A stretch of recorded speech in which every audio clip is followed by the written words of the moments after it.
The message on my phone screen glared like a knife drawn in the dark. My friends and I are using your lake house this Sunday. Don't be weird jealous. The words cut through the stillness of the midnight kitchen. My thumb hovered, frozen above the screen. That wasn't just a note, it was a provocation. A deliberate twist of the blade. The hum of the refrigerator turned into a roar, the air itself thickening. Every letter pulsed with arrogance I'd never heard from her before. Sarah. My wife of 7 years. The woman who once wept in my arms after losing what we thought would complete our family. And now, she was telling me not to be jealous about my lake house? The nerve scorched through me. I set the phone down, the granite counter icy under my knuckles. The house was silent except for the faint creak of floorboards upstairs, where she lay sleeping or pretending to. My thoughts spiraled. The late-night work calls. The strange new perfume. That brittle, showy laughter she saved for when others were around. I'd brushed it off, stress from her promotion, the grind of adulthood, that's all. But this message wasn't a hairline crack. It was the dam breaking. I poured myself whiskey, watched the amber swirl catch the faint kitchen light. The burn hit hard but couldn't drown the ache building in my chest. I wanted to storm upstairs, shake her awake, demand the truth. Who are these friends? Why the lake house? Why now? But fear chained me down, fear of what she'd say, or worse, what she wouldn't. I sank into a chair, leather groaning under my weight, staring into the moonless void outside. The night felt like a reflection of my insides, empty and endless. Morning came, and she was radiant. Stirring her coffee like nothing had happened. "You're up early," she said, all soft smiles and calm eyes that skimmed right over me. "Big plans today?" I gripped my mug tighter. "Just work," I lied, studying her like a stranger. The silk blouse I'd gifted her last Christmas shimmered faintly in the light. She looked beautiful, distant, almost untouchable. "You didn't mention the lake house last night," I said, steadying my voice though my heart thudded hard. "Who's going?" "Oh, just some girls from work," she said easily, clinking her spoon. "Lisa, Jen, maybe Claire. We need a break." That smile was too perfect. "Practiced." "You don't mind, do you?" she asked, like she was daring me to. I forced a nod. "Sounds fun."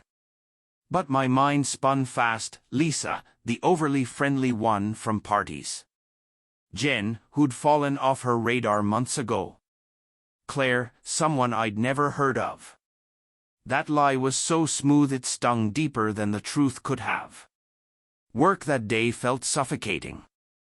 My office, once a sanctuary, turned into a trap. I typed her name into search bars, opened her LinkedIn, scanned old photos. Nothing. Then I checked her shared calendar, blank for Sunday. No girls' trip, no meetings. My stomach twisted. I told myself it was a glitch. But the seed of doubt dug deep. By Friday, paranoia had hardened into dread. While she showered, I checked her phone. The steam from the bathroom curled around me like guilt. Her texts with Lisa were harmless. But one new contact, Mark Work, had no last name. The messages were short, sharp. "Sunday set. Can't wait." Her reply, "Me neither. Don't tell anyone." My pulse spiked. Mark. I didn't need to know more. That was enough to shatter everything left standing. I didn't confront her. I drove to the lake house Saturday night instead. 2 hours of headlights, rage, and silence. The cabin stood by the lake like a ghost, its wood silver under the moon. My family's place for generations, now corrupted. I parked a mile away among the pines, waiting in the cold, the scent of cedar heavy in the air. Every crunch of leaves made my heart hammer harder, my mind conjuring Sarah's laugh echoing with someone else's voice. At dawn, a black SUV rolled up. Sarah stepped out, sunlight catching her hair. Then he emerged. Tall. Confident. Not Lisa, not Jen, not anyone she'd named. They carried bags, walked close, too close. I crept forward, each step sinking in wet grass. Through the window, I saw her hand on his arm, his head bent toward her, both laughing like old lovers. My chest constricted.